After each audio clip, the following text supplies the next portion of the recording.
মাধ্যমিক টেস্ট পেপারের অঙ্ক যাতে 16x² + 9y² = 24xy হলে 2x:3y কত হবে? অঙ্কটা দেখে অনেকে ঘাবড়ে যেতে পারে প্রথমে। তাহলে আমাদের x আর y এর মধ্যে সম্পর্ক নিয়ে আসতে হবে, কি করা যায়। তাহলে উত্তর শুরু করা যাক। দেওয়া আছে এটা লিখছি না কেন, দেওয়া আছে ইমপ্লাইজ এখান থেকে পাচ্ছি 4x² + 3y² এটাই পাশে নিয়ে আসছি -24xy = 0। এটা হোল স্কয়ার আকারে লেখা যায় কিনা, 24 কে যদি এরকম ভাঙানো যায় মানে a + b এর হোল স্কয়ার মানে কি হয়, a² + 2ab + b² এটা একটা হয়, আর একটা a - b এর whole square a² - 2ab + b² না হয় এরকম আকারে আনতে হবে। এখানে যেহেতু মাইনাস আছে এরকম আকারে আসে কিনা দেখতে হবে। এবার এইটাকে ভালো করে খেয়াল করো, এখানে 2টা আছে, 2টা থাকতে হবে, a আর b থাকতে হবে। মানে এটাকে যদি এরকম ব্র্যাকেটের মধ্যে লিখি 2 থাকলে এখানে 2 × এইটা থাকবে, আবার এই b স্কয়ার এরকম আকারে লেখা যায় কিনা দেখি। এটা এরকম থাকলো মুসলিম না, এইটাকে দেখি লেখা যায় কিনা 4x² এটা মানে a ধরো, তারপরে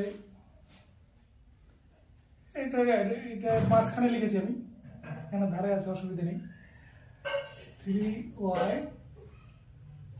আর দেখো এটা করা যায় কিনা, 2টা আগে নিলাম, তারপরে যে কোনো একটা লিখি, এটা বা এটা, যেহেতু এক্সটা আগে আছে তাহলে এটা লিখি।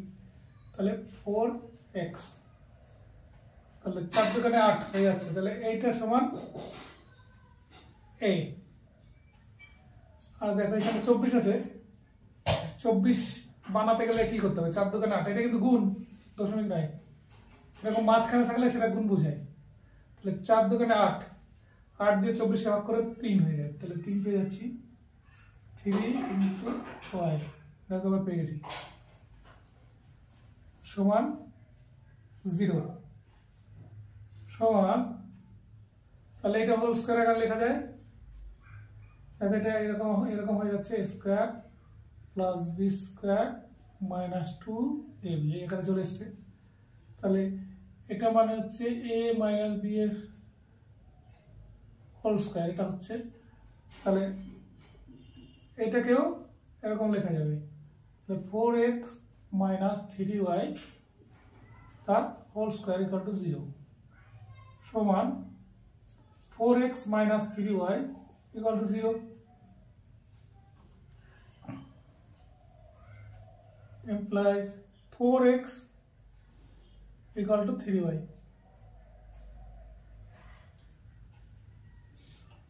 2x সমান কত হবে তাহলে, implies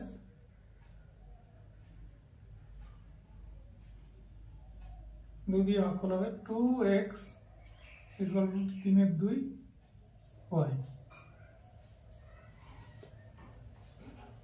তার মানে হচ্ছে 3y-টাকে আলাদা করবো, implies 2x = 3y/2।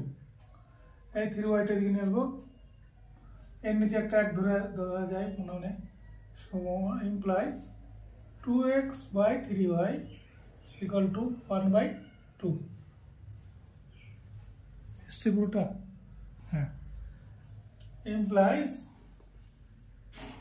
2x:3y = 1:2।